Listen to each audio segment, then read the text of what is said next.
All right, welcome back to another Spread Pick show with Mike and Andrew. We're in week number 12. Andrew, how you doing, buddy?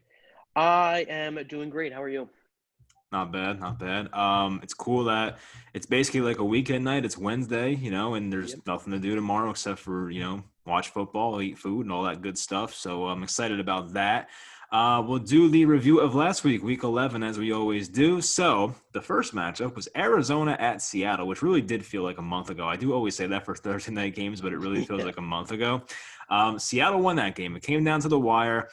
I believe that if Kyler Murray was not hurt and hurt his shoulder during that game, that pass to Isabella, like towards like the end of the game with 20 seconds left, would have been completed. It was knocked away. I don't know if you know what play I'm talking about, but I really feel like the Cardinals would have came back and won by 1 point.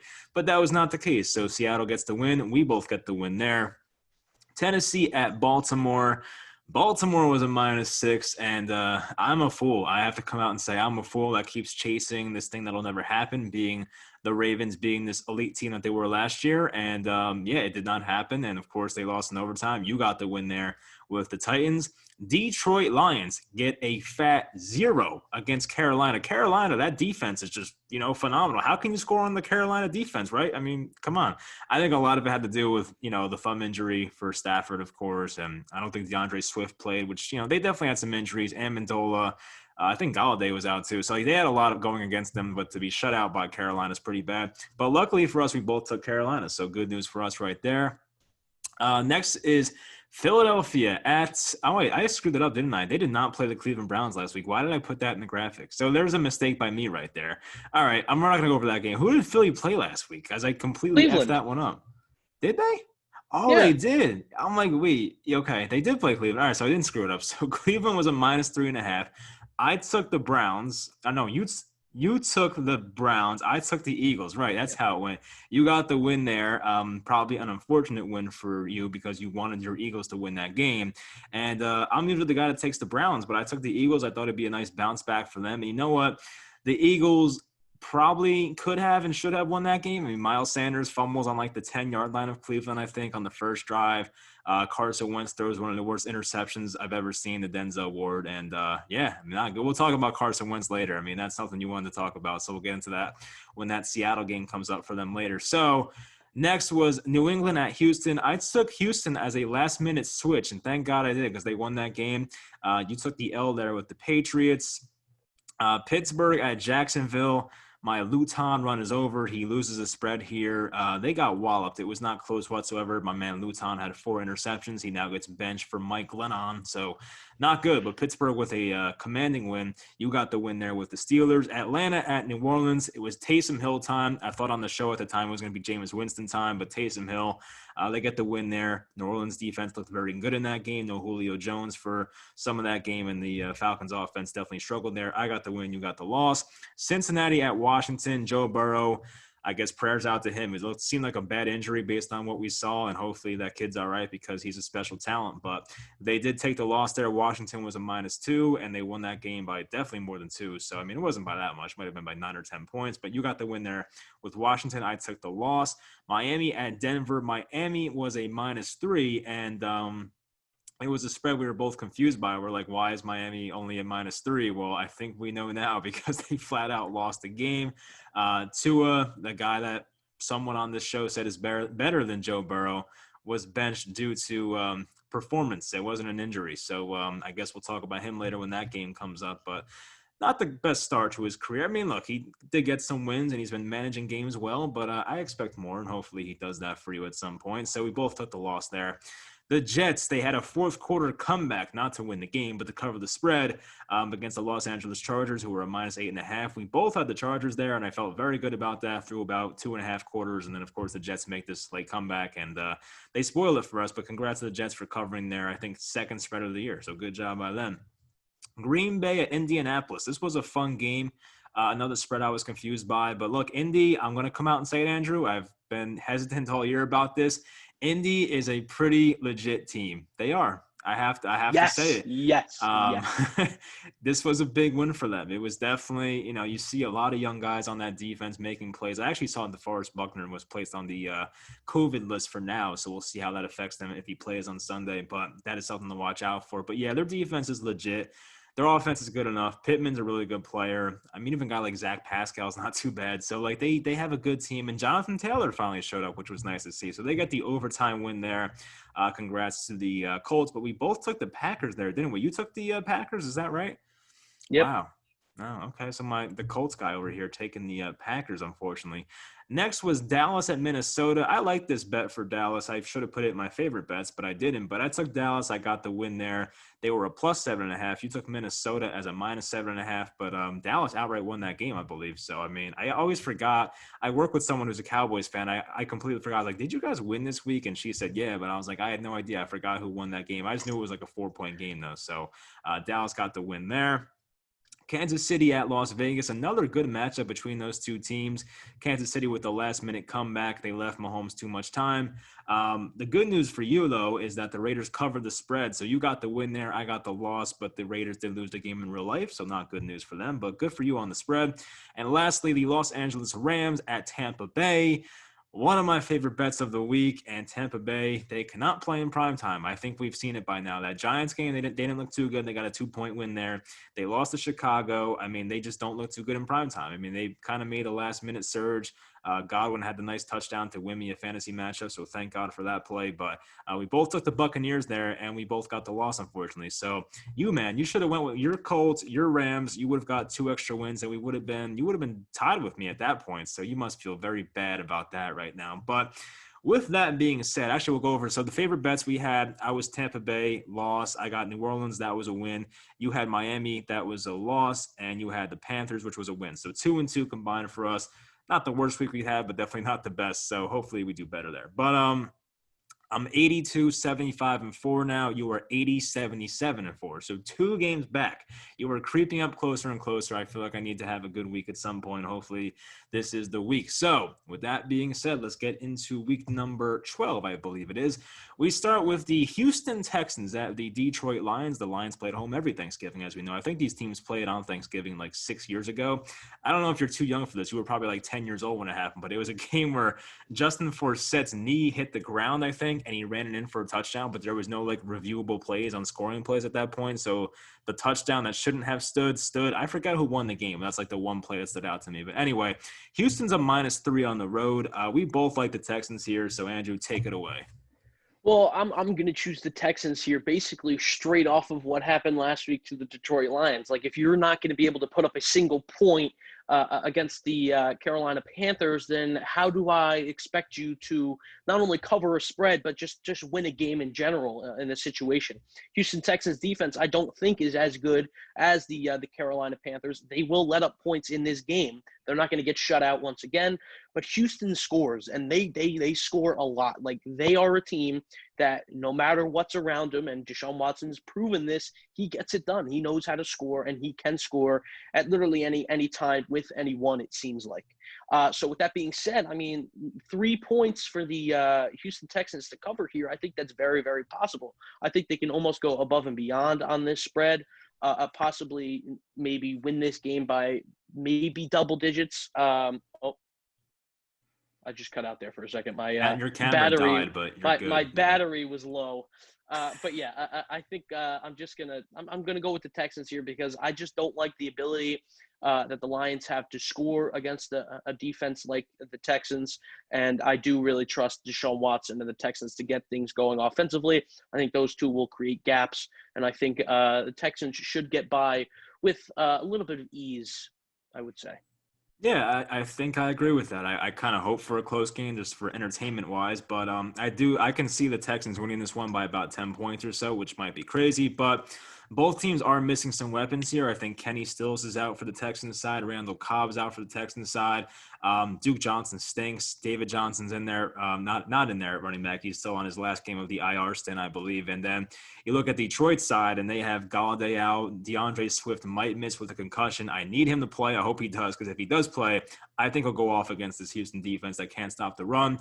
So, yeah, I think it's a game that I think it's just pretty much betting on Deshaun Watson having himself a really good game here. And I don't see why not. It's not like Detroit has a great pass rush. It's not even that good, in my opinion. So, I think if Watson gets his time back there, which he should have time, and he finds an open receiver, I don't care who it is. I don't care if it's, the tight ends. I don't care if it's Brandon Cooks, who's had a nice year for them so far.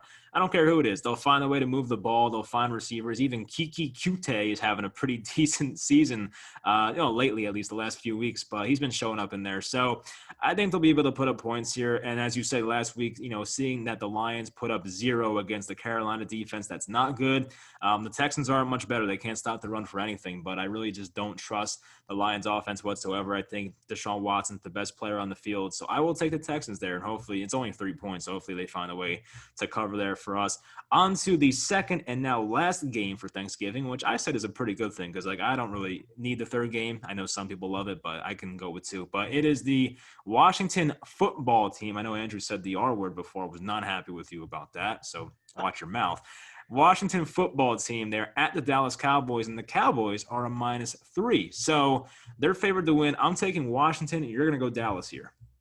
Yeah, I am going to go Dallas, and I'm going to stick with them here. That whole time as you were introducing the game, I said to myself, should I pull a Mike from last week and just change without any notice? But I'm going to stick with Dallas, mainly because we differ, and we're close in this record thing. I think 2 weeks ago, I was 5 games back. Then I was 4 games back.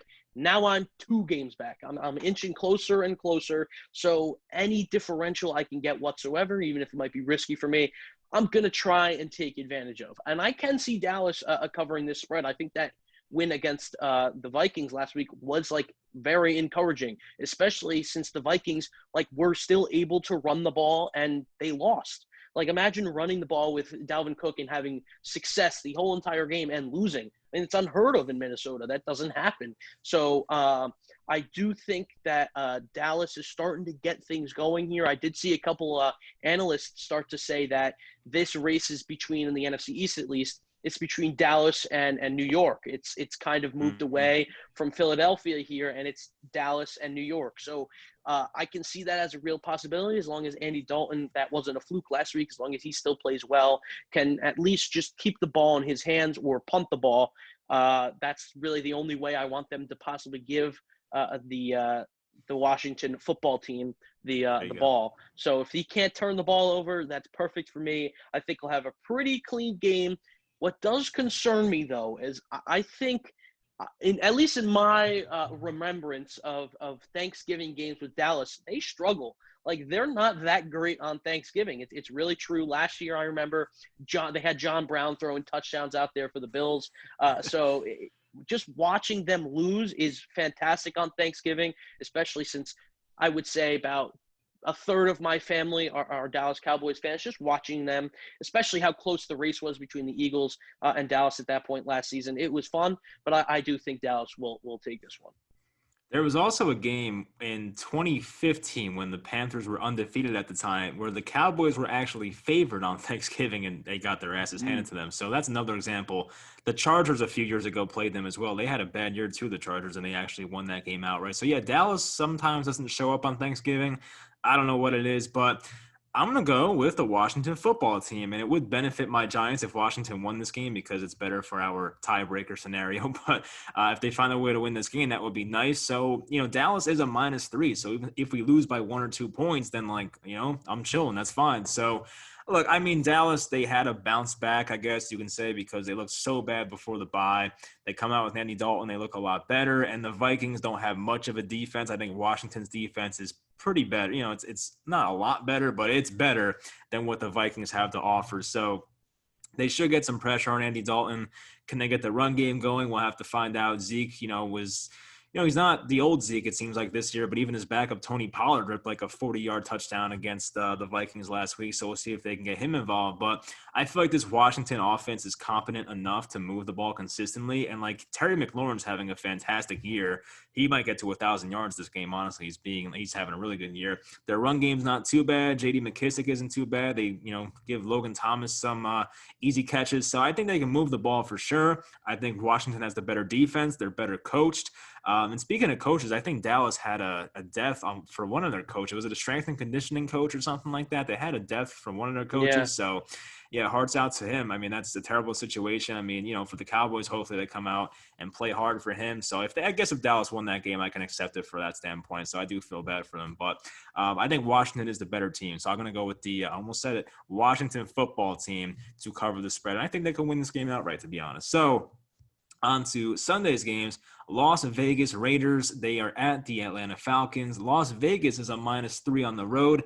I don't think Julio Jones is playing. So with that in mind, and the Falcons offense probably going to struggle, I'm going to go with the Las Vegas Raiders, and same with you.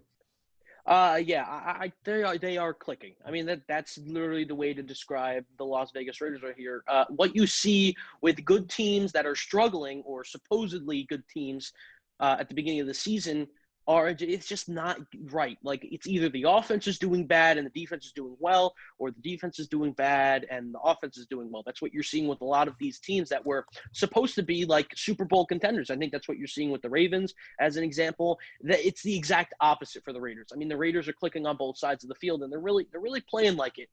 Last week, giving up points as they did against the Kansas City Chiefs, that's not a concern to me. That doesn't make me think that their defense is all of a sudden bad because they gave up, 34, 35 points against the Kansas City Chiefs. Every defense does that. Every defense is going to do that. You can't stop the Chiefs. And the fact that they were competitive in that game like they were the first time, and I said it last week, when John Gruden faces a team a lot, he knows how to scheme up a game plan, and he showed it. Even though they lost that game, they were competitive, and no one really gave them a chance as far as I saw. They said, okay, the first game was a fluke, blah, blah, blah, blah, blah.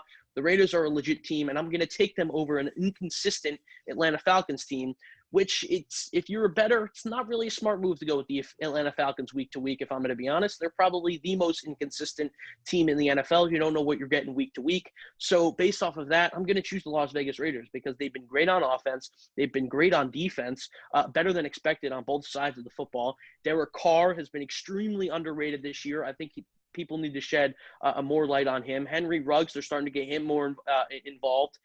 Even Nelson Aguilar, the guy that I despise in Philly, he's great. I mean, he really is, and he's looking really, really good. So they just have everything going for them. Hopefully this is not the momentum shifter that the Atlanta Falcons need, because if it is, they play well too. If they're playing at their best, they can probably beat most teams in the NFL. So it is a little scary from that standpoint. But again, you don't know which Atlanta team you're getting, and I'm pretty sure I know which Raider team I'm getting, which is why I'm going to choose the Las Vegas Raiders. Yeah, for sure. I think I'm one of those people that probably owes an apology to Derek Carr because I've always thought he was just the definition of average. But like this year, he's actually like improved. He's like probably 28, 29 years old at this point. So I wasn't expecting him to improve all of a sudden, but he looks good. And I mean, offensively, they look so fundamentally sound that entire game against the Chiefs. It's a shame they lost because they looked like the more prepared team, honestly, but they looked just so fluent in everything. Like they were awesome. And, he was making all these calls at the line. They were talking about James Harden and all this crap at the line. The microphone was awesome in that game. So Derek Carr has looked amazing. And if he can do well against the Chiefs defense, then this Falcons defense should be a layup for him. And they'll put up a lot of points here. Of course, you have to worry about the Falcons putting up a lot of points. But as we mentioned earlier, no Julio Jones probably. I just don't see how Atlanta has that firepower that they always do. I mean, Matt Ryan was terrible last week, 2 interceptions, and Todd Gurley probably has the worst game of the year. So, they had nothing going offensively for them whatsoever. The Falcons defense is not scary. And the Raiders offensively, we know what they can do. They can run the ball well. They have a good offensive line that creates holes, and they have Derek Carr playing at a high level. So I will take them. Your boy Nelson Aguilar as well, having a nice year. Good for him. So I do like the Raiders in this matchup. It's only 3 points, but I guess Atlanta is a team that you cannot completely sleep on because they can always come out and play well. It would not shock me. But based on what we've seen this year and the Julio injury, if he's inactive, I think the Raiders should win this game no problem, hopefully. So we'll see. Next is the Los Angeles Chargers. They are at the Buffalo Bills. Buffalo is a -5.5, but we both like the Chargers here.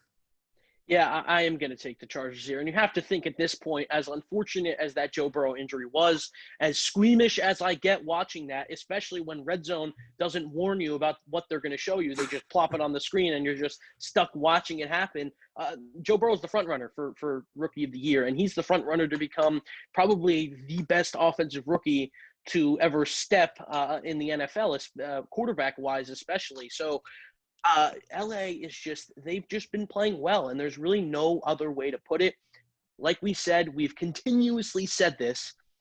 They play to their opponents. They really do. They even the Jets. I mean, it was proven last week that they play to their opponent, no matter who their opponent is. So in this one, it's going to be close. I honestly think that you could see maybe the Chargers finally pull out a win here late in the game. They usually end up on the other side of that, but I think you can actually see them possibly pull out a win. I like Justin Herbert. I think their defense has been struggling in the beginning of the season. I think they're starting to turn things around now. Obviously, there was high praise around that secondary. I do think the loss of Derwin James obviously impacts them. That was like a booger comment right there. Of course, it impacts them tremendously. But I am going to go with LA here. I think Buffalo, they're a hard coached team. I think they're a really good coached team. I think they play hard. They play tough. But they are a team that is built to win close games. And when you have a spread like this, that's 5.5, and you have two teams that really go back and forth on their schedule competing in close games, you kind of have to take LA here, especially if they're not the favorite. So I am going to take LA for that exact reasoning. Yeah, me too. I think LA has a chance to win this game, which looking back on it in a week might be a stupid comment to make, but I think they have a chance here because, as we say, they do play to their opponent, and the Bills are probably known as a top 5 team in the AFC, I would say. So like they're a legit team based on their record, of course. They had that tough loss against the Cardinals last time they played on the Hail Mary play, so maybe they come out with some fire here. But at the same time, Justin Herbert's playing at such a high level right now that I think he can keep them in any game. You mentioned the Chargers defense starting to play better. They got Ingram back healthy. They got Bosa back healthy now. So hopefully they can generate some pass rush there. Their secondary is like not too bad. I know they kind of let the Jets back into that game on Sunday, but that's the typical Chargers thing to do. You go up by a lot of points and you kind of just take your foot off the gas and let your opponent back in the game. So this will be a game where the Chargers will probably be playing from behind at some points, or it'll be like, a very close game for most of it. So I like that game script, of course. I feel like if it was the opposite, the Chargers would probably blow it. But due to the fact that they have to play from behind, I like the Chargers to actually keep this one close. The Chargers will probably lose this game, but at the same time, I could see them winning. So I'm going to say they probably lose by a few points, but a win, not out of the question in my opinion. So we both go with the Chargers there. On to the next game, my New York Giants. I never thought I would see the day where the Giants are a -6 in 2020, but they're at the Cincinnati Bengals, the Joe Burrow-less Cincinnati Bengals, and the Giants are a -6. I was on the fence, and I didn't want to be a homer. I actually thought about it, but I'm like, you know what? The Bengals have nobody right now. No Gio Bernard, it's looking like. No Joe Mixon, no Joe Burrow. How they gonna put up points? And now Brandon Allen, I think it is, the guy who started 3 games for the Broncos last year, is now their starting quarterback. No Ryan Finley. I just don't know how the Bengals put up many points here, so I'm gonna go with the Giants -6, and so are you. You said it perfectly. Never would I have thought the Giants would be a -6, a -6, I should say, in 2020. But that's just it. I mean, you look at 2020. It's full of surprises. It's been all year long. So, yeah, I am going to go with the Giants here. And, again, I do think my Philadelphia Eagles are out of the NFC East race. I think it is between the Dallas Cowboys and the New York Giants at this point, as I want the Eagles to be out of the NFC East race. Don't want them to go into the playoffs at 5 wins or whatever it's going to be. Do want them to get the better draft pick, but we'll save that for the Seattle game. As for this game, you're right. They got nothing going for them. Maybe that Joe Burrow injury, because I know he had a huge effect in that locker room. He was more mature than obviously his age shows. So maybe that has an impact on them. Maybe they're fired up to get back out there and play for Joe Burrow. I actually think it does the exact opposite. I think it kills the season. I think it kills hope. And I think now you've kind of basically unintentionally admitted that your season is over in a way with Joe Burrow getting injured. You really have nothing to look forward to. You're kind of back to that same Bengals team that you were last year with some could argue a worse quarterback. I think you could argue that. So then Andy Dalton, of course. So I will take the Giants. The Giants are a team that I've said continuously that they get better and better every week. They've shown that thus far. What does concern me is maybe there might have been a little locker room turmoil between the coaches, but obviously they cleaned that up by getting rid of I don't even know his name, the offensive line Mark coach. Colombo. Hands might have been thrown. Mark Colombo versus Joe Judge. So I am going to take the Giants. Again, they get better every single week. They've shown throughout the year that they can cover spreads, that they're one of those teams. So I will take the Giants with Cincinnati having nothing going for them on their side. All right, here's the thing. I'll try to make this quick. If this was the Pat Shurmur coach Giants or the Ben McAdoo coach Giants, I don't know if I would pick them in this spot. But the fact that I love my coaching staff and think they can game plan out of the bye, which I do love, I can see them winning this game pretty easily. And it's tough to say that. Nothing's a given in the NFL, especially for the Giants, believe me. But unless it's like a Chiefs-Jets matchup, it's like anything's up in the air, anything can happen. So look, I'm not going to be the idiot. It's like the Giants are going to win this game 100%, but I just don't know, honestly, how the Bengals put up a lot of points. I respect guys like Tyler Boyd who are still there and T. Higgins, of course, but outside of them, what is Samaje Perine going to run the ball all over us? I just don't know how they're going to put up many points. I mean, their defense, as we know, is not great either. So, I just don't get it. So I think the Giants coming out of a bye, being well coached, I like their chances to win this game by a touchdown or more. If it was a -7.5, I'd probably think about it a lot more. But a -6, I'm like, hey, we can do this. I think the Giants do win this game, and hopefully it is by a touchdown or more. So I will take them. Next is a game we disagree on after agreeing on the past few. Tennessee Titans at the Indianapolis Colts. You're going to go back with the Colts, who are a -3.5 at home. And I want to go with the, I almost said Texans, Titans here. Yeah, as badly as I want the Colts to win this one, it's been shown previously on the show that whenever I pick the Colts, they don't cover, and whenever I don't, they do. So hopefully this is kind of the turnaround for me, because I would like to pick my Colts every single week and be able to come on this show and brag about how well they played previously. So this last matchup surprised both of us. It really did. This last matchup, we both picked Tennessee. Maybe one of us even picked Tennessee as a favorite bet, and Indianapolis outright won this game. So it's just incredible to me how Indianapolis has not only turned it around as a team, but especially offensively. I mean, we looked at this team. I mean, you look at Philip Rivers' throw, and you're like, how is this guy in the NFL? He doesn't look like he could throw more than 20 yards. But you know what, he does, and he gets it done, and he contributes. He throws the ball to literally everybody around the field. You see it. More players every single week are popping out of nowhere, becoming stars in the Colts offense. And I think Jonathan Taylor is the key. Now, I am going off of fantasy matchups here, but fantasy matchups tell you who you're facing run defense-wise.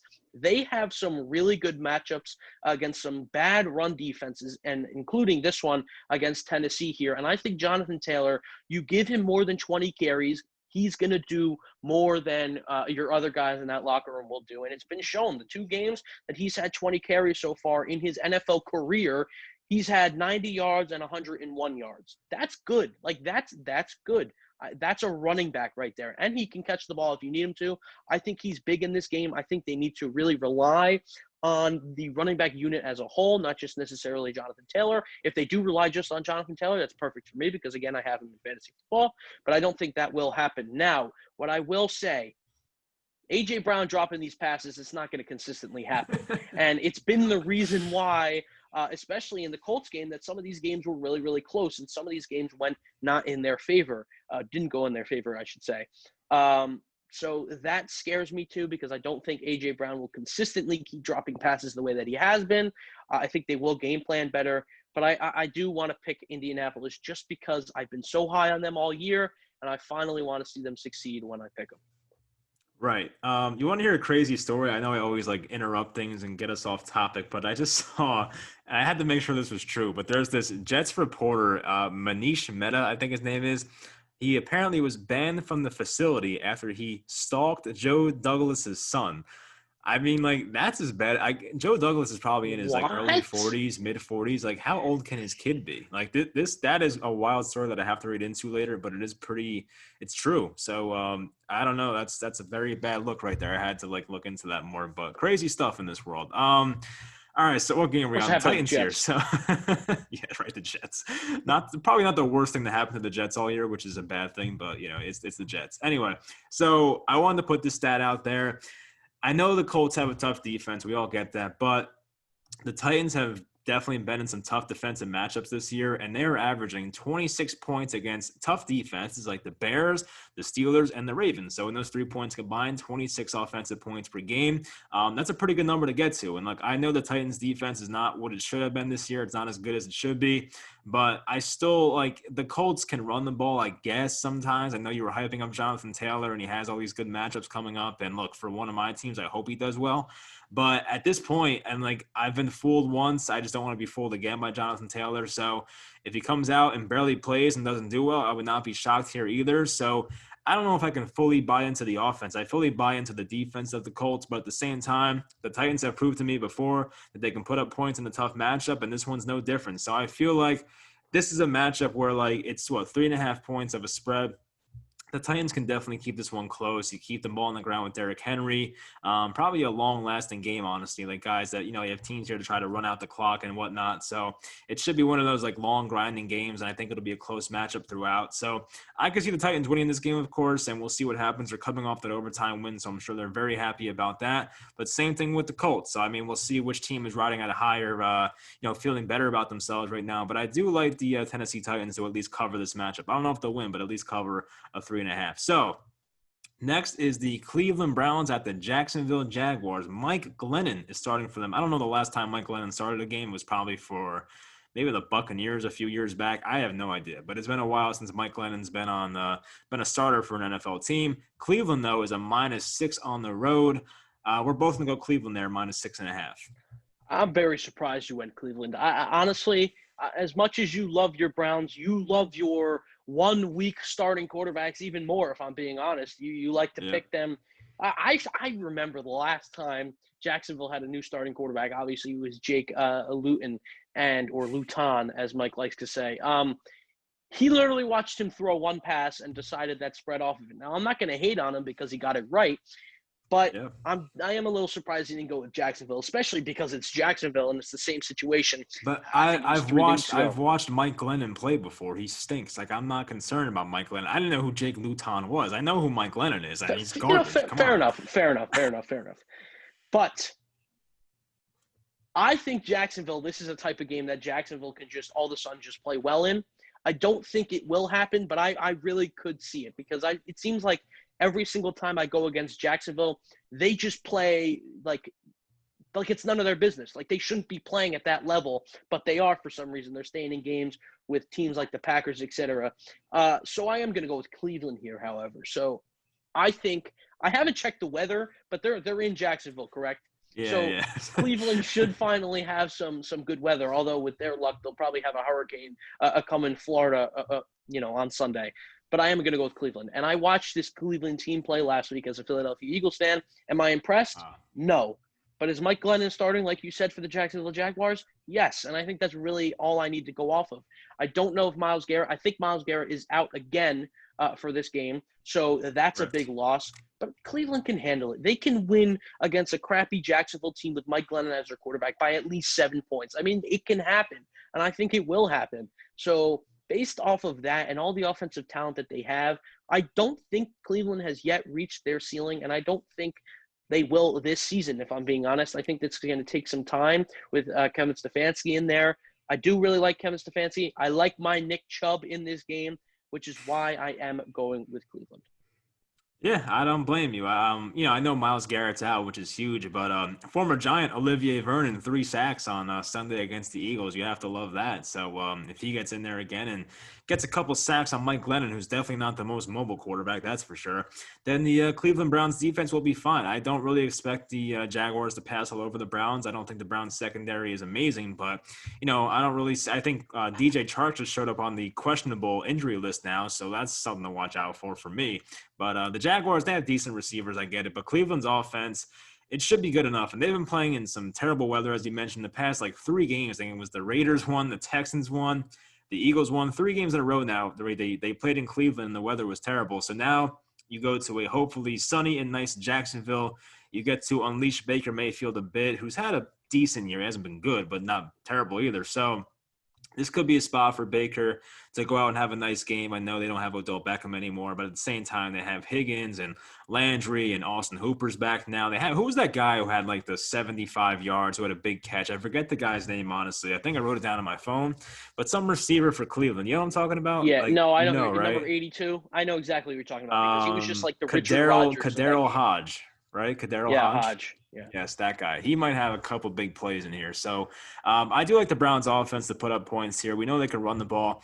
Jacksonville has been better at stopping the run than the past this year, but like they're still like surrendering like 125 or so rush yards per game. So I think the Browns can get it done. The Browns are one of the better rushing teams in the league, and they have Nick Chubb, Kareem Hunt. They should be fine. I think Baker Mayfield's gonna have a good game here. So I'm gonna go with the Browns here. I just don't trust Jacksonville's offense to really keep this game close, but we'll find out. Next, we are on to the Carolina Panthers. They are at the Minnesota Vikings, and the Vikings are a -4. You can already tell who Andrew's going to pick because he picks them every week, but I'm going to go with the Vikings here as a -4 at home. Oh, yeah. I am going to go with the Carolina Panthers as it wasn't already notified that I would basically choose them in every single game. Look, I like Carolina, and I think they're going to outright win this game. I will go ahead and I will say it right now. If Teddy Bridgewater plays, which I think at this point he will because he was almost available to play last week, he should be available to play this week. I did see some doubtful things on him. So if he's not in the game, I might go in the other direction. But if Teddy Bridgewater's in the game, the Carolina Panthers are going to win. Now, I know exactly what Mike's going to say, so I will say it for him. He can repeat it if he wants to. Dalvin Cook. That's exactly what he's going to say. Yeah, they're going to run the ball with Dalvin Cook. I get it. They ran the ball well with Dalvin Cook last week, and it wasn't enough to beat the Dallas Cowboys. A Carolina Panthers team that is built to win close games, I will take them in a close spread like this. I've said it at least 100 times. Teddy Bridgewater keeps you in games. 3.5 spread, that's good enough for me against a Minnesota team that really, other than Dalvin Cook, you really don't know what you're getting week to week. If Dalvin Cook plays well, I do think that Minnesota wins this game, but I don't think they win the spread. I think Carolina could literally win this game with Dalvin Cook having a great game as well. I think this is a game where you see Robbie Anderson maybe score his second touchdown of the season, which is kind of crazy because he's just been a fantasy monster all year, but it's been outside of touchdowns. I trust Teddy Bridgewater in the Carolina Panthers. I'm going to keep riding until they prove me wrong consistently. And I like the Panthers and Matt Rule here. Get me my win, please. I mean, Teddy Bridgewater may keep you in games, but this PJ Walker guy, he doesn't keep you in games. He wins games by like 20 points. So, I mean, who's the better quarterback, Andrew? Let's be honest here. I mean, come on. Yeah, but as you mentioned, I mean, the whole, like, the Panthers can't stop the run thing. They're nearly giving up 5 yards per carry. It was entering last week, though, so it probably got better. But nearly 5 yards per carry entering last week, they're surrendering. So, if you combine that with the best running back in football, at least this year, and a team that can run the ball with a lot of success, I just don't know how the Panthers defense gets off the field consistently. I can just see them making Kirk Cousins' life very easy. Now I know that Adam Thielen is on the COVID list, and if he can make it off, that would be fantastic. But Justin Jefferson is still fine with me. I like their tight ends and Rudolph and Irv Smith, so they should be fine from an offensive standpoint. I think both defenses are pretty similar. I mean, like, I know that the Vikings, they have their problems, of course, and they don't really generate much of a pass rush anymore. They expected to come into the year with Daniil Hunter and Yannick Ngakoue, but that did not turn out the way it was supposed to. So they don't get much of a pass rush, but it's not like the Panthers are much better. I mean, they're beatable in their secondary, I think. I mean, the secondary has been all right this year, but it's not like the Panthers have this awesome defense. Their linebackers are not too impressive, honestly, which would help stopping the run. So I just think, it's going to be a close-ish game, but I could just see Minnesota pulling it out. I see I think it's going to come down to this. Like, the Panthers will have the ball. They'll be down by 4 or 5 points or so, and they'll have to go down and score a touchdown. I just don't think they get it done. So I think it'll be a close game, but I think Minnesota's going to win this one. So we'll find out. It'll be a close game, though. It should be fun. Maybe I bet you real money on this game because I feel like you're very confident in this pick. I might just bet you outright who wins this game at some point. Oh, maybe we'll talk I'll bet about you that later. All right, maybe we will. We'll find out. Next is Arizona. The Cardinals, they're at the New England Patriots. The Cardinals off the mini bye. They played on Thursday, and New England coming off that loss against the Texans. So Arizona's a -2, which is not a lot of points and kind of puzzling. This kind of feels like that Miami game last week where it was only -3, and we are like, that's weird. But yeah, this could be a trap game once again. I have no idea, but I'm not going to overthink it, and neither are you. We're both going to go with Arizona here. Yeah, I am going to go with Arizona. But when I picked this game, I kind of forgot about the Kyler Murray thing. Like he might be injured, and Stop. that takes them off their game. I mean, it's a legit argument. Like you said, that throw to Andy Isabella last week could have won them the game if he made that throw, but he didn't make the throw because he was dealing with an injury. So that could be a legit concern here.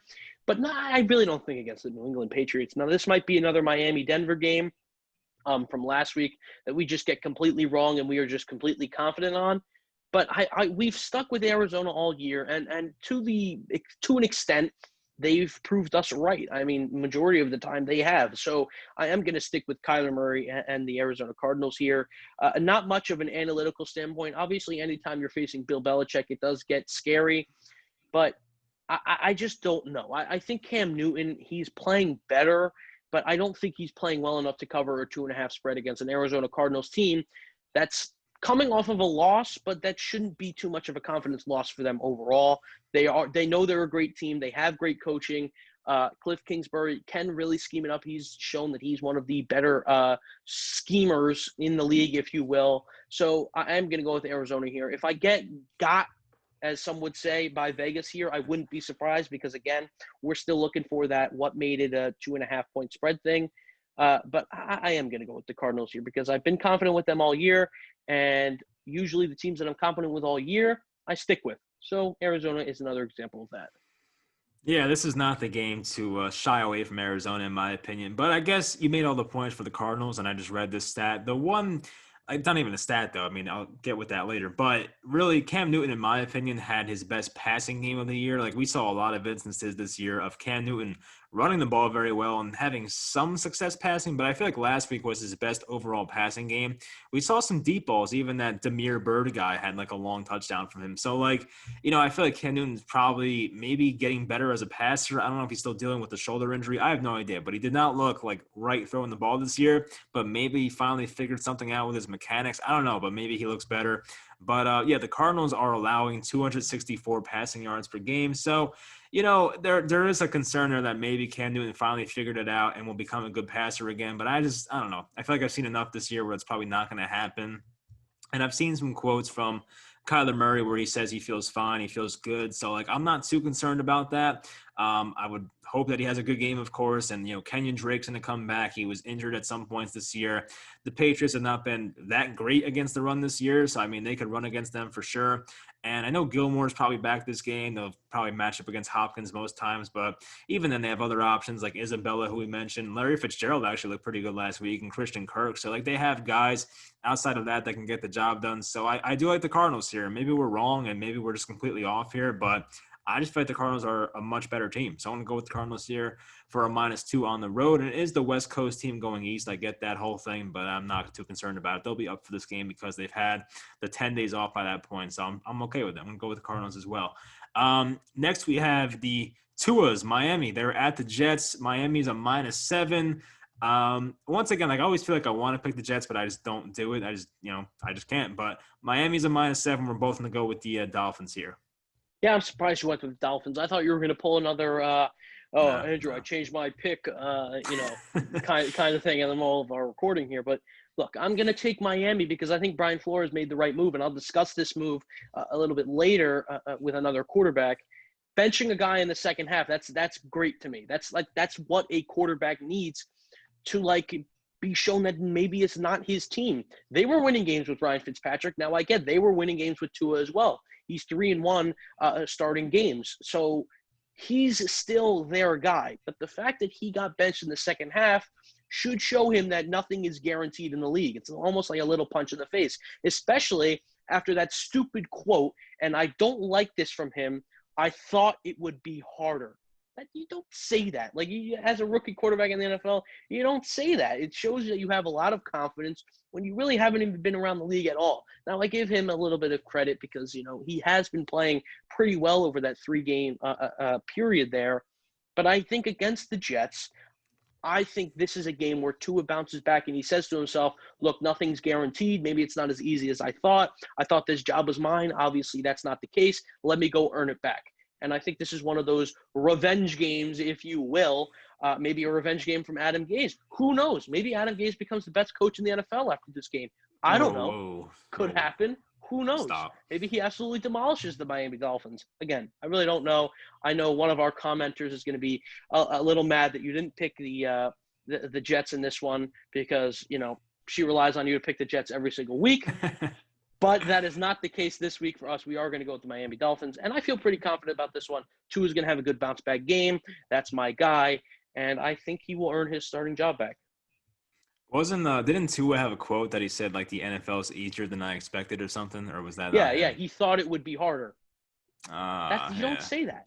You don't say. Might have spoke a bit too soon, right? I mean, that Denver defense, man, oof, scary. Anyway, yeah, I mean, look, I think this might be a game where Sam Darnold comes back. I think he might be okay to play this game, but like they might be at a point where like Joe Flacco played well enough last week. Let's just give Sam another week off. So I don't know who's going to start a quarterback for them, which is probably key information, but I don't know.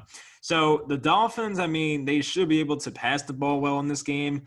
If Tua is decent or better than that, they should be fine here. And Devontae Parker should have a huge game.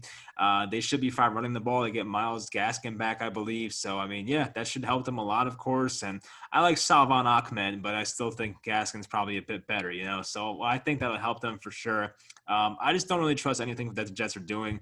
Their defense gave up a huge game to Justin Herbert. It's not like the Chargers offense is the best in the league. So, I mean, if they made the Chargers offense look that great, then I feel like the Dolphins can probably do something similar to that, put up around 30 points, hopefully. So the Dolphins defense is not too bad either. They'll have a tough time passing the ball against them. They have great cornerbacks, as we know. Xavier Howard's been great this year. So it'll be a tough game for the Jets, in my opinion. So as you said, I'll make one of the commenters, Elena, she won't be happy with me, but like at the same time, I'm not going to pick the Jets this week. So it's not going to happen. But hey, if they win this game or come close, I'm not going to say win, but come close, then maybe I'll change my mind. But I think at this point, Andrew, I think Jets fans, I don't know a single Jets fan that wants to win at this point. Like, what would be the point of winning? Like, at that point, you're tied with Jacksonville. There's no point. And especially after you won that unnecessary game, or almost won the unnecessary game where people were hoping that they should have won. Like, it really doesn't matter to me. I do think that even if they get a win on the season, they'll still end up ahead of Jacksonville because I think Jacksonville will eventually get some win. That,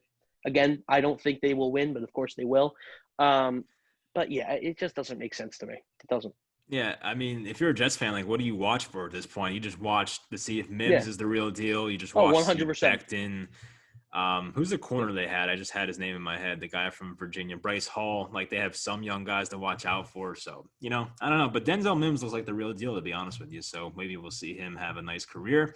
On to the New Orleans Saints at the Denver Broncos. The Broncos coming off that surprising win. New Orleans is a -6 with Taysom Hill at the helm. I mean, last week we did not know he was starting, but he looked pretty good, honestly. He wasn't too bad. It started off kind of weird. They were just running the ball like 80% of the time, it felt like. Then they kind of got more used to the pass. And Taysom Hill had some nice throws, to be honest with you. I don't know how sustainable this whole thing is, but winning in Denver is tough. We talked about that last week, of course, but the Saints are just playing out of their minds. I guess I'm going first here. I just want to put this point out there. But they've the Saints' run defense has been phenomenal this year. And if they can't get Melvin Gordon or Phillip Lindsay going, I personally don't trust Drew Lock to beat the Saints defense. And I feel like the Saints offense is moving the ball well enough, and they have Michael Thomas back. They're making some big plays. That Emmanuel Sanders catch for 50 yards was taken off the board because of a penalty. So, like, they're passing the ball well. They're moving the ball. I feel like the Saints are, they're kind of clicking right now. They're looking good. So I'll pick the Saints as a -6. Yeah, I'll agree with you. I'll keep this one short and sweet here because there's really no explanation other than the fact that I really don't think the Denver Broncos can game plan that well. And Taysom Hill is a quarterback that you need to game plan well for because he can do a lot of stuff. He can tackle you, he can catch the ball, he can run the ball, and he can throw the ball. I mean, what else do you really need in a player? And I honestly just want to say real quick, I got screwed over in ESPN fantasy football because Taysom Hill was a tight end. So let's just put that out there. Exactly. Right? You could put Taysom Hill as a tight end. Just shows you how versatile the guy is. I think they changed it, though. I think they changed the setting. Yeah, I think they took it away. Yeah, they did. Yeah. And it would have helped me in Yahoo, but of course Yahoo's not stupid. I just want to say this, Andrew. I feel like a lot of people that would watch this probably do play fantasy football. Yeah. If you play on Yahoo or if you play on ESPN, make the transition to Yahoo Fantasy because it is 10 times better. And that's not even exaggeration. That's me. I played both, unfortunately, because You should some of make my you should make a viewer league next year. I should Get like actually, yeah. yeah, make a viewer league. Go ahead. If we get enough people, I mean, I'm Yeah. down for that. But yeah, as a person that is forced to play ESPN and Yahoo leagues, Yahoo is just, much better. It's But anyway, yeah. go on. Yeah, speaking of, Mike's been playing for 11 years. He only has one championship, so Uh, that just shows his credibility. in football. Not to in expose. Football. Oh, of course, in football. You talk about. Never mind. Yeah, not too much needs to be said here. The Saints are playing well. Obviously, Taysom Hill, he's salvageable at quarterback, and that's really all you need if you're the New Orleans Saints. You have the talent around you. You just need a guy that can throw the ball, maybe move a little bit. I do think that there is one thing with Taysom Hill that I saw that was noticeable. He doesn't feel the pressure right away, and that's a given. I think that was his first, was that his first NFL start as a quarterback? Yeah, Right. I think Yeah. so. Yep. He didn't feel the pressure that well, which is it's understandable. He can learn that. That's an easy thing to learn. And with all the talent around them, I just don't see the Denver Broncos game planning it up enough to allow them to lose by less than a touchdown. Yep, no, it's fair. I pretty much gave my whole spiel about the whole thing. I will defend myself on the fantasy. I make the playoffs every year. We just can't win a damn championship, you know? I mean, we got to get some more luck out here. Like the But hopefully Packers. this year I find a way. I am the Packers. Yeah, I mean, we had that one championship, and it was a good year, though. Good year. Anyway, on to the San Francisco 49ers at the LA Rams. The Rams are a -7, but you're the Rams guy, but you're going to go with San Francisco, and so am I. Yeah, I'm going to go with San Francisco. All I need to know about San Francisco is if they're coming off the bye. And that's such a Mike thing to say because that's usually sometimes how he goes about his picking. But Kyle It's Shanahan's a facts. game planner, and he is a great game planner. He's one of those coaches that I've said over and over again. I think this works for Sean McVay too, so I could be shooting myself in the foot here. But he's a game planner that if you see the same team a lot, he's able to keep things close, and no matter what his team looks like. And I think that stands true here. I think it will stand true when the game goes on. 7 points is a little much for me in an LA Rams team that sometimes, if I'm being honest, plays down to their opponent a little bit. They've had some cases where they've, played really, really good football and the other team has played really, really bad football. But I think in this scenario, when you're playing a divisional team, it's a divisional matchup against players that you've seen before, I think San Francisco has a chance to cover the spread. I feel pretty confident that Kyle Shanahan will be able to game plan it up. He's had 2 weeks to do so. They've been probably one of the more unlucky teams, probably the most unlucky team this season, the San Francisco 49ers. So they really need to bounce back in a sense. They're still in the wild card race, as crazy as that sounds, at 4-6. But I think if they lose this one, that officially knocks them out. But that's not the aim of the game here. The aim of the game is to pick the spread, and I feel pretty confident with San Francisco. That's pretty crazy, right? That a team that went to the Super Bowl last year might be basically eliminated It's by nuts. week 12, and that Super Bowl 100%. hangover thing is it's a real thing. It's real. I mean, I know it's mostly injuries this year, which is you can't control that, but they just have not looked like the same team whatsoever. So, as you mentioned, Kyle Shanahan coming off the bye is something that I can definitely get into, and not only that, but all the guys coming back from injury. I have a list of some guys: Raheem Mostert at running back, Tevin Coleman, Deebo Samuel, maybe Brandon Ayuk, maybe Trent Williams off the COVID list, hopefully. So we'll see if those guys can come back or not. Now, the problem is that they don't really have a quarterback. Nick Mullins is their quarterback, but if he can be the system quarterback that doesn't turn the ball over, then that's enough for me, to be honest with you. And they lost pretty badly to the Saints last time. It was like 27-13. That was a bad loss for them. And I think they definitely got humbled a bit. They'll come out here a little more prepared in my mind. They, as you said, the season's kind of on the line here for the Niners. They can't really afford to lose many more games. So this is kind of a must-win division game for them. And you mentioned it, the Rams kind of do play down to their opponents sometimes. So this might be an instance of, I don't think the Rams are going to lose this game. I can't see that happening, but like a 4 or 5 point game I can definitely see. So I will take the Niners as well, and hopefully they don't disappoint us. And another point I like to make, and this is, not even the bye thing, but Monday Night Football game for the Rams. They have short rest, and the Rams or the who are they playing? The Niners are coming off a bye. So you're looking at a bye of 2 weeks of rest versus 6 days of rest. So they definitely have a huge advantage there for time off. So I'll give them the edge there to at least cover the spread. So next is the Kansas City Chiefs at the Tampa Bay Buccaneers. Should be an awesome game. Kansas City is a -3.5, and I feel like we should pick the Buccaneers. I feel like they want us to. 3.5 is not a lot, but we're both going to go with the Chiefs here. I'm not fooled at all. I think Tampa Bay, as good as they are, they're inconsistent. And I can lay out the whole roster for you. And if you are a guy that knows very little about the NFL and only knows their players, they're again like the Dallas Cowboys of last year. Look fantastic on paper, but sometimes just really, really struggle. And it comes down to Tom Brady really not being able to just throw the ball as well as he usually does. Now, we looked at the Saints game from, I think it was 3 weeks ago now. That seems crazy that it was that long ago, where they got absolutely demolished. And they came back and they crushed my Carolina Panthers. They're coming off of a loss that does help them, but it certainly doesn't help that they're playing Andy Reid and Patrick Mahomes. I mean, that's probably the last team that you want to play coming off of a loss, just to give you, a little less confidence going into the week. It's Kansas City. I mean, Kansas City's been great. I know Pittsburgh's 10-0, but Kansas City's the best team in the NFL. It's no doubt. You put Kansas City against Pittsburgh, and I think they're going to beat them every single time.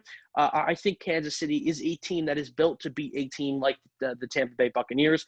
They overcome talent no matter what it looks like on the each side of the field.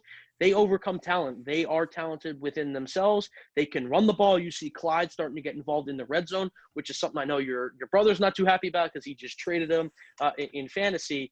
But he trades half the league. I don't really care. Oh, absolutely. Like, it doesn't matter. 100%. Yeah, it's really true. We should call him up and expose him one of these days. Especially if he loses in the playoffs or gets dumped by you this week, which would be wonderful. But it's Kansas City against a team that's just on and off really this year. If you look up and down their schedule, it's win, maybe another win, then a loss, then a win, then a loss. It's really just been up and down. So I'd rather go with the consistent offensive team here in the Kansas City Chiefs. Their defense is not that great, but they could put up points, and they do put up points.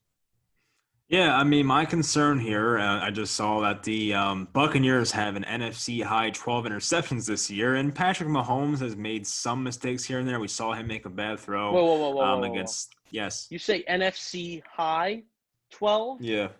You forgot about the Eagles? Why, they have more? 14. What?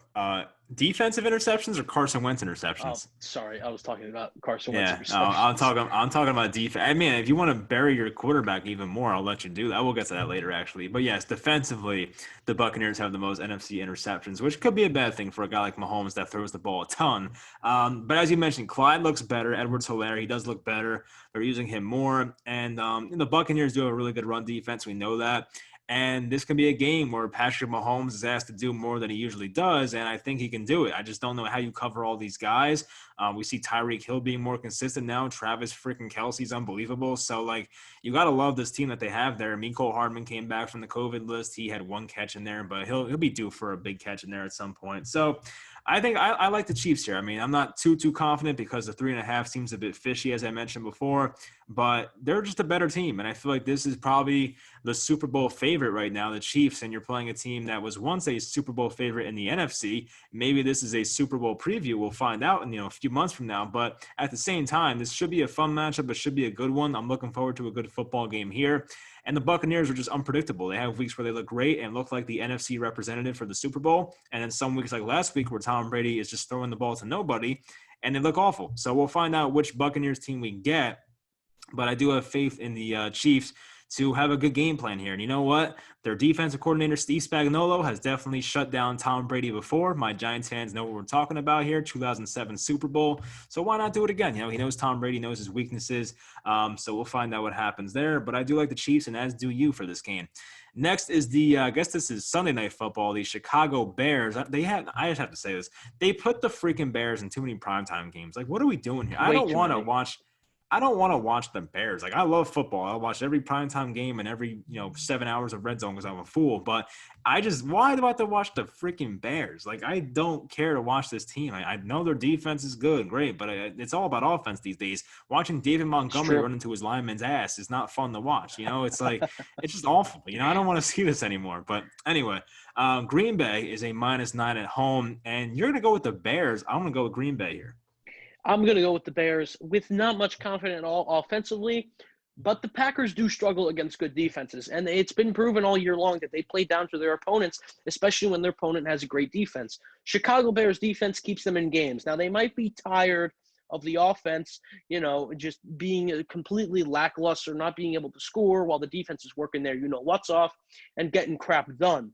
But I do think 8.5 in a divisional matchup when the Chicago Bears are coming off the bye is good enough for me. There have been, keyword, Jacksonville Jaguars, worse teams that have covered spreads against the Green Bay Packers this season.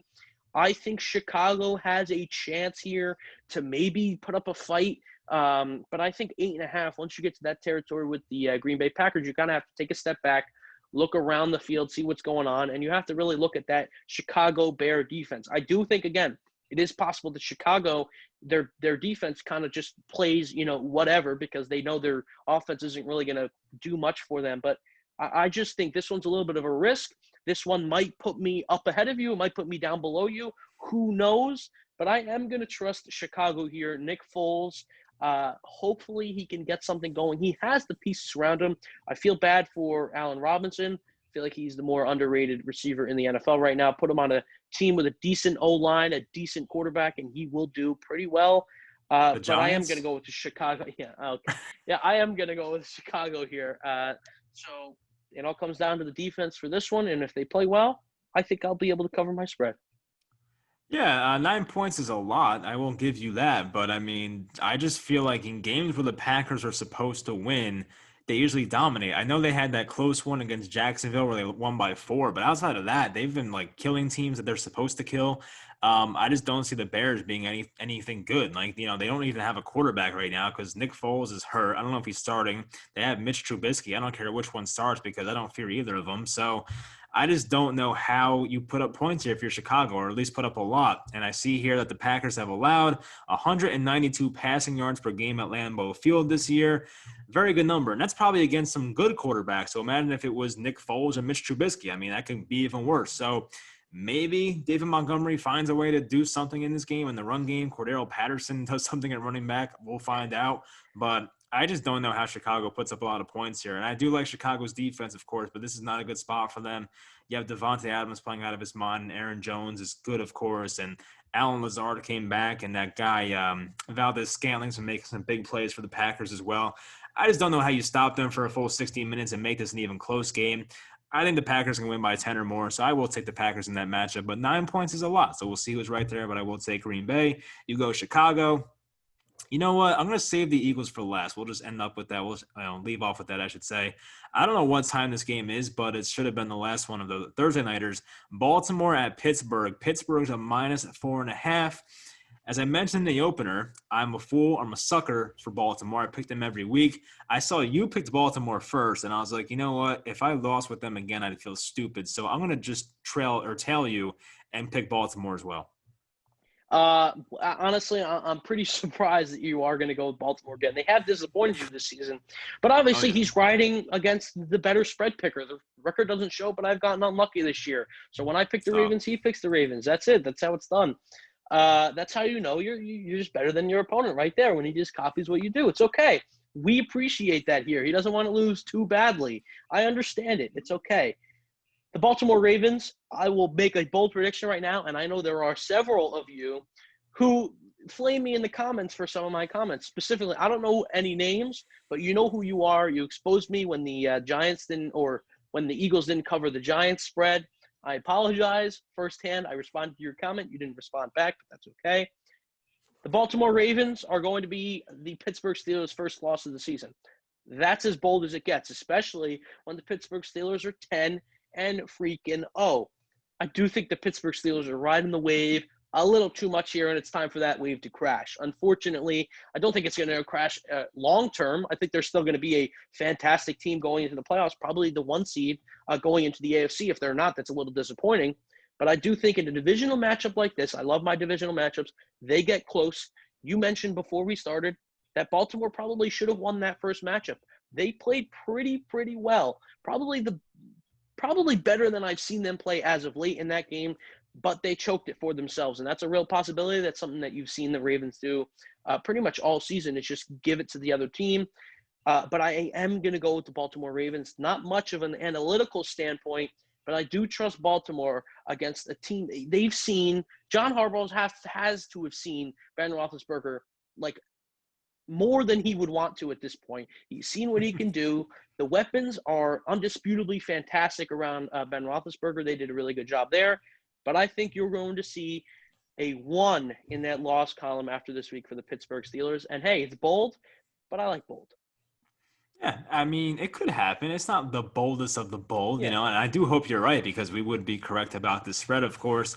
But yeah, I mean, we talked about it before we started the show. I mean, the Ravens should have won that game the last time they played. I think they just choked it away, honestly. They killed them on the ground. I have the numbers here. J.K. Dobbins, who won't be playing in this game due to COVID, had 15 carries for 113 yards. Gus Edwards, who probably will be the starter here, had 16 for 87, and Lamar Jackson was 16 for 65.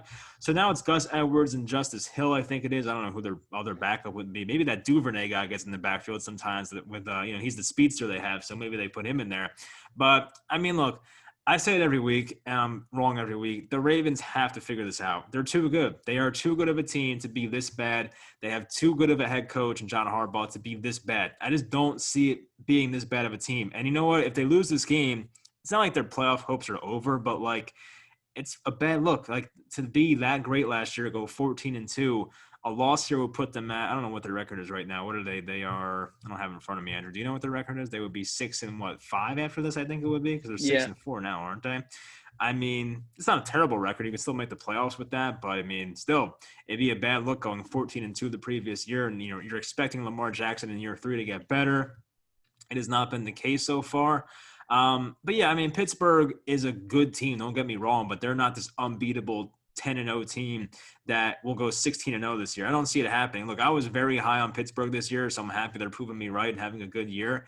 And I think I picked them to be in the AFC Championship game, which is nice, but I didn't expect them to be this good. Like, this is a different level of good. I don't see them going undefeated the whole year. Maybe this is their first loss. I could see it happening because people want to be out on the Ravens now. I wanted to till you picked them, and I know you saved the better one at the picks, and we'll discuss that later, buddy. But I do think this is an instance where the Ravens can actually do something offensively. I hope I'm right. I know they have the COVID issues. I know both their running backs are out with Mark Ingram, who I don't care about.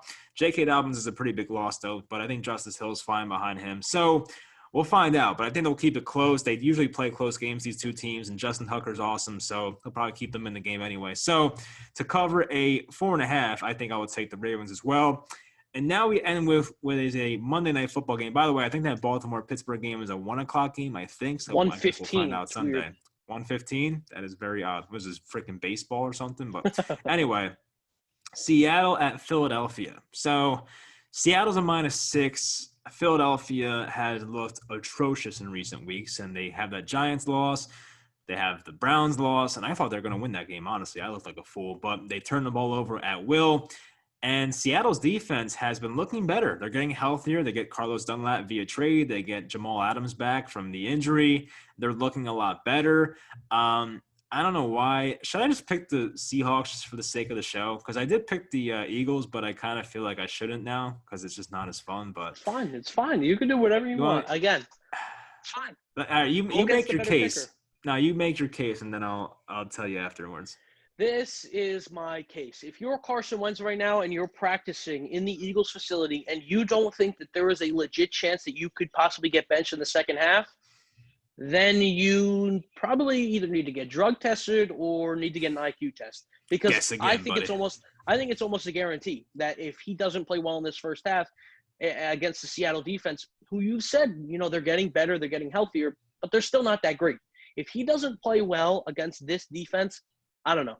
I don't know what to do. I really don't. You trade him away. You lose a lot of money in dead cap next year.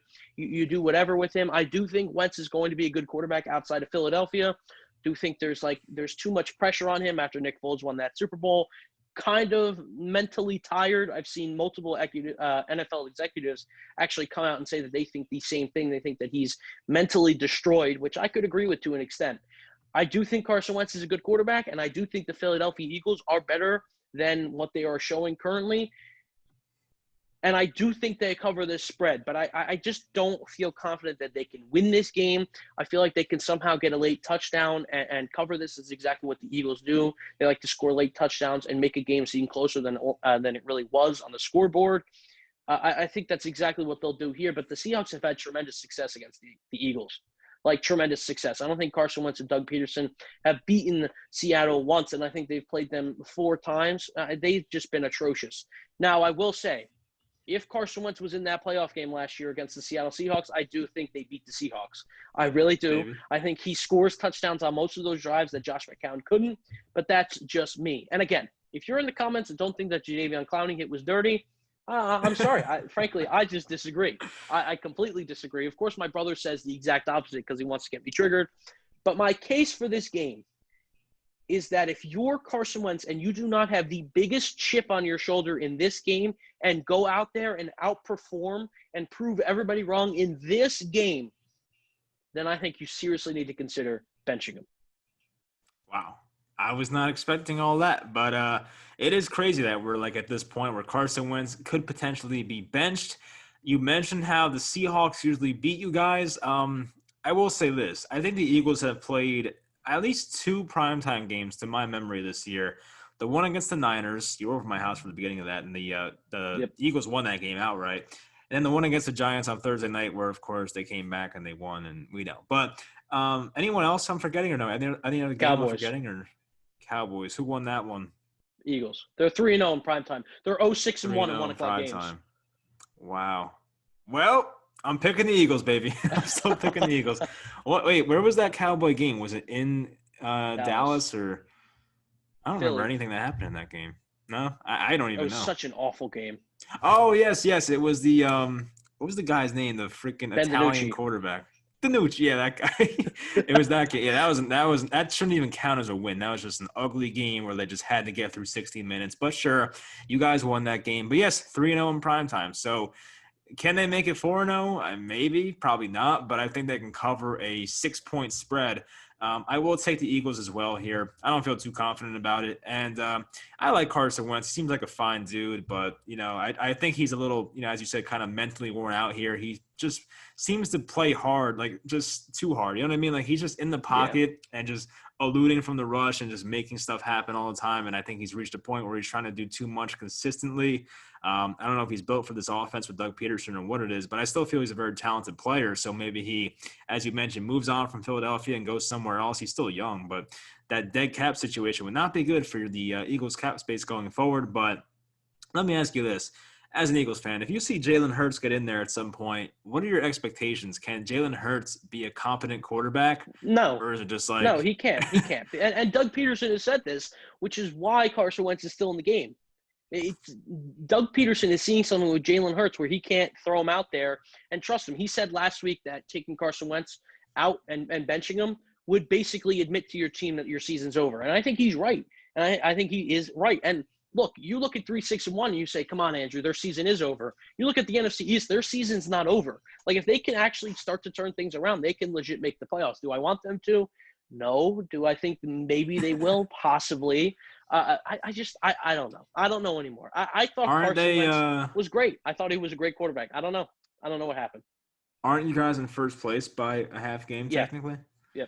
Yeah, so I mean, you could make it, but I remember doing that video of the rest of your schedule. You guys have 4 or 5 really tough games coming up, so that is something to watch out for. So what is it? The Saints, the Cardinals, Seahawks, Packers. Someone else, Packers, that's it. Yeah. So maybe they go 0-5. Who knows? But or 0-6, I guess you can say. But that'll do it for this video. Jalen Hurts, you're not confident in him. I don't know why you took him second round.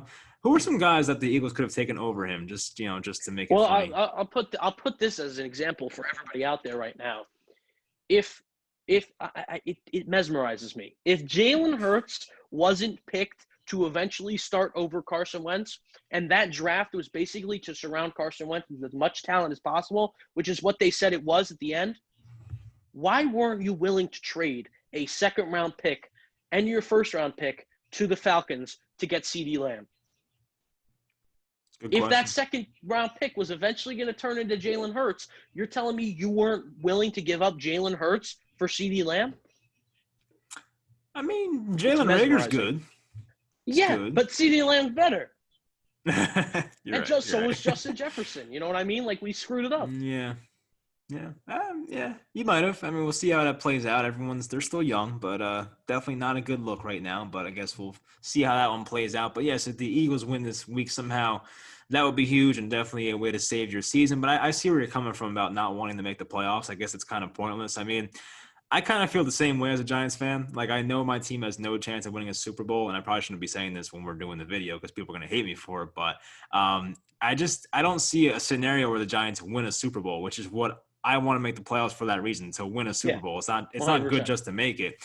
And if you make the playoffs, then you're basically losing like 10 spots in the draft, you know? So I'd rather make it. It's a better move for the future not to make the playoffs, but you can't tell your guys to go out and lose. So, like, I think the way that the mindset for me is I'd be okay if they lost. I'm not going to be devastated if they lost, but like the loss in draft capital or just the draft selection would not be a good thing, but I guess it would be a good thing to get the young players some playoff experience. So I'm kind of torn about it, but I guess I can live with the result either way. So I guess we'll see how that one goes. But anyway, anything to say, Andrew, before we wrap up here?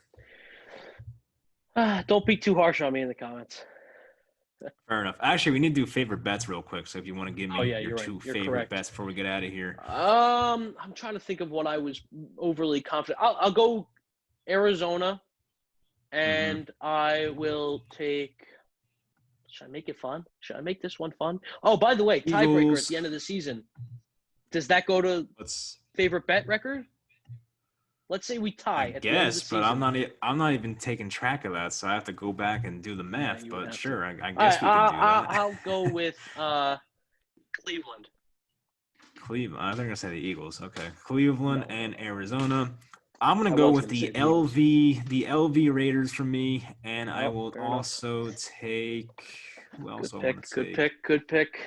Keep that in mind, LV everybody. Wait till he uses it. Raiders. Shut up. LV Raiders, and I could lose this one by 3:00 tomorrow, but I'll go with the Texans -3 as well. So Texans and Raiders for me. Thanksgiving. And you're gonna go with more interesting. Yes. Oh, stop. Yes. And you will. Well, when DeAndre Swift runs for 150 yards and 3 touchdowns, I don't have to worry about it too much. Yeah, when he's injured. You will take the Browns and the Cardinals here. So that'll do it for this video. Probably our longest video of the year, but hopefully you guys enjoyed it if you made it to the end. We'll talk to you guys next week. Enjoy your Thanksgiving, and we'll talk to you next time.